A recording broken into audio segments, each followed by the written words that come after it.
Vacunar a los niños entre 6 y 11 años y una cuarta dosis de vacuna para personas que están inmunocomprometidas. Doctor Mansour, ¿qué opina usted de eso?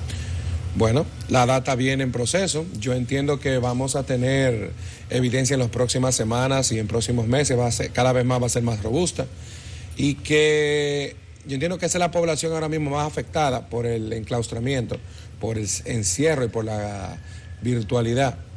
Porque esa comunicación, ese contacto con otros niños es lo que desarrolla muchos aspectos emocionales y sociales. Entonces, como papá, uno lo ve y el niño le pide a uno, yo quiero ir al colegio, yo quiero compartir con mis amigos. Entonces, ciertamente luego de que comenzaron las clases, han empeorado los casos. No estoy diciendo que hay causalidad, pero siempre que va a haber un evento social en el cual haya un aumento de conglomerado de personas y de niños, puede darse este tipo de eventos. Entonces, no son uno, ni dos, ni tres casos que yo tengo de familias enteras que se le pegó el COVID porque en el colegio X maestra o X ayudante o X persona no está usando las medidas del lugar y de momento sale con COVID y el curso entero infectado. Esa es la historia de todos los días. Entonces, yo entiendo que tarde o temprano vamos a llegar ahí. Las vacunas son seguras, hay evidencia. Ahora lo que hay que tener más data, la suficiente para que el CDC apruebe y eventualmente aquí tengamos nuestras propias directrices con respecto a la vacunación temprana en niños de 5, 6 años hasta los 11.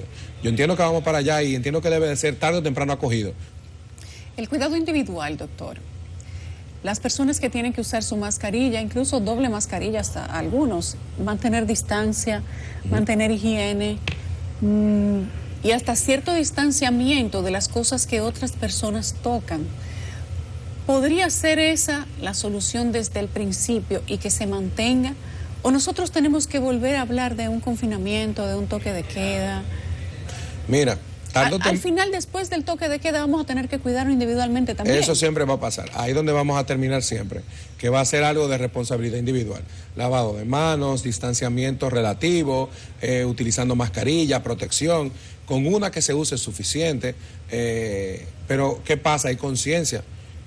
Hay casos que me han llegado de personas que dicen, yo tengo COVID, pero yo tengo una actividad familiar, yo voy a ir a la actividad, voy con la mascarilla, voy a la actividad y después voy para su consulta, doctor. O sea, después de eso va a venir, no ella, no, la familia entera, la abuelita María y el tío José, todo malo con COVID. Ese es el nivel de inconsciencia que tenemos ahora mismo, porque creemos que eso no se pega. Que eso simplemente pasamos por ahí, con que tener la mascarilla ya no pasa nada. O usted pasa 4 horas con una persona con COVID, con más mascarilla que usted tenga, fácilmente se le pega. Entonces, es algo de conciencia individual.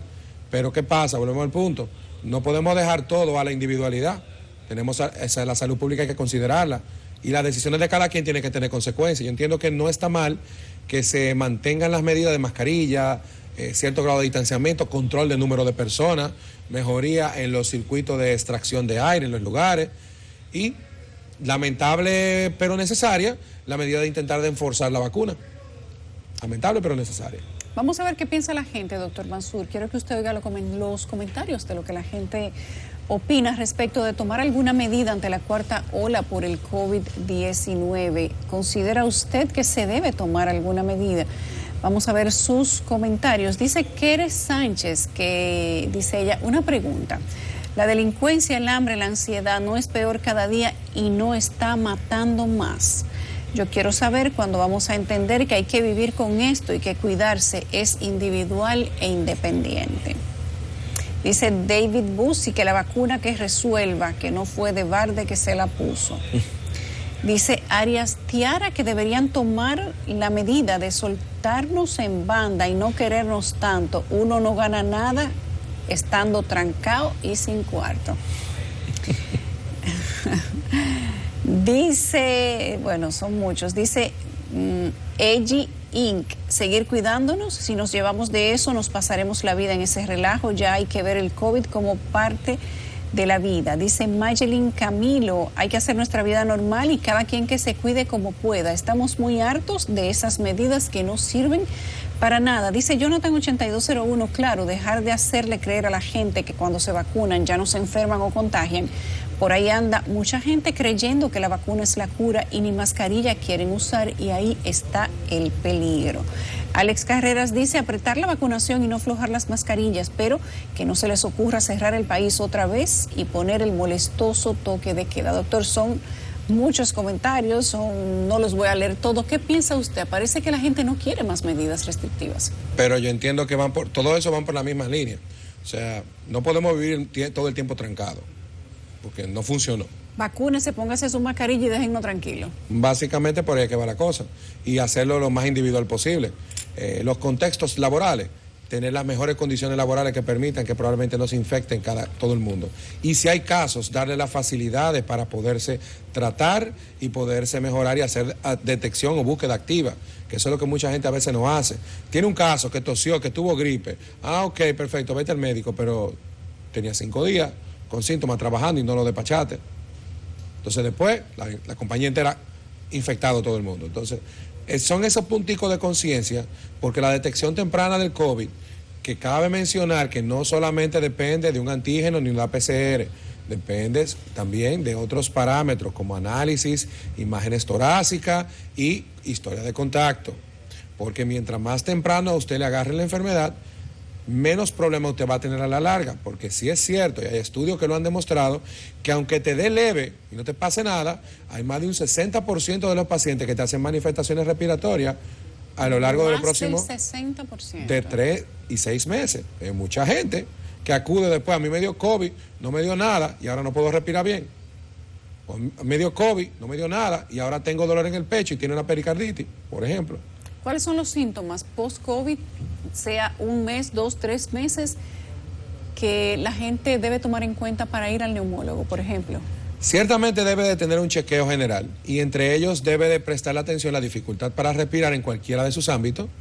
Si el paciente, como dicen, que era asmático, que eso no se cura, el que es asmático fue asmático y seguirá siendo asmático, aunque no haga exacerbaciones, que son las crisis, perfectamente luego de que usted le dé el COVID, se detonan crisis.